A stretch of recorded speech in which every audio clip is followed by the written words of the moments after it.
भारत और चीन के बीच तनाव लगातार बढ़ता जा रहा है। जिस प्रकार से लद्दाख में हमारे 20 सैनिक शहीद हो गए, उससे पूरे देश में रोष है, गुस्सा है और समय की नज़ाकत को समझते हुए, लोगों की भावनाओं को समझते हुए भारत सरकार ने भी हमारे सैनिकों को फ्री हैंड दे दिया है और कह दिया है कि स्थिति अनुसार वे शक्ति का इस्तेमाल और हथियारों का इस्तेमाल कर सकते हैं। इसी बीच वायुसेना भी अपनी शक्ति लद्दाख के क्षेत्र में दिखा रही है। यह बताता है कि भारत 1962 वाला भारत नहीं, बल्कि ये 2020 वाला भारत है। दोस्तों, 15 जून को हुए हमले में दोनों पक्ष आपस में भिड़ गए थे, लेकिन किसी भी पक्ष ने हथियार का इस्तेमाल नहीं किया। इस बात को लेकर राहुल गांधी आजकल राजनीति भी कर रहे हैं, लेकिन राजनीति से परे क्या आपको पता है कि आखिर ऐसा क्यों हुआ कि दोनों पक्ष लड़े, पत्थरों से लड़े, रड से लड़े, लेकिन गोलियां नहीं चलाई? ऐसा क्यों?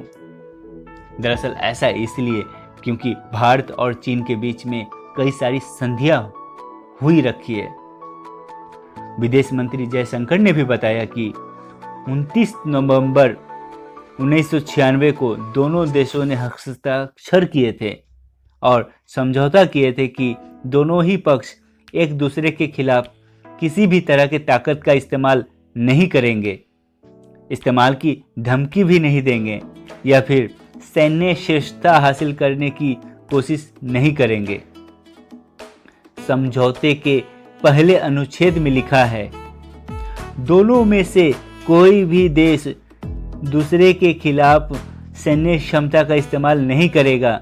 LAC के दोनों तरफ पर तैनात कोई भी सेना अपनी सैन्य क्षमता के तहत दूसरे पक्ष पर हमला नहीं करेगी या किसी तरह की ऐसी सैन्य गतिविधि में हिस्सा नहीं लेगी, नहीं ऐसा करने की धमकी देगी जिससे भारत चीन के सीमावर्ती इलाकों में शांति और स्थिरता को खतरा हो। दोस्तों, समझौते के जिस हिस्से का जिक्र विदेश मंत्री जयशंकर ने किया वो है अनुच्छेद 6।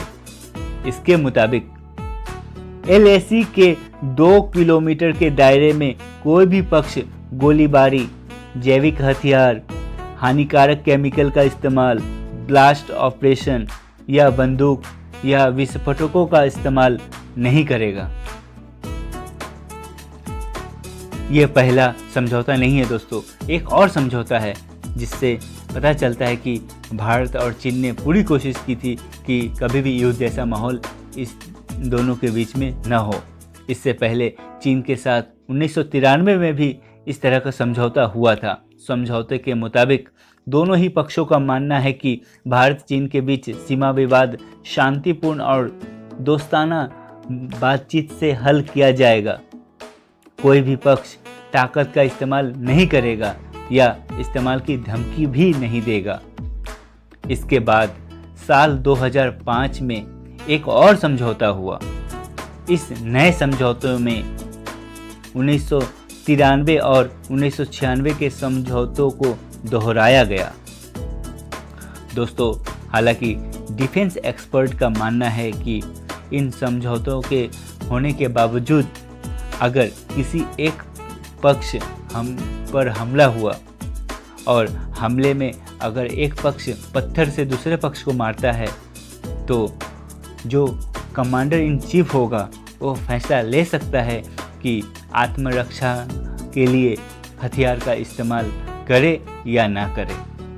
दोस्तों, आगे भी मैं इस तरह की जानकारी आपके लिए लेकर आऊँगा। आप चैनल सब्सक्राइब करना ना भूलिए। Thank you so much.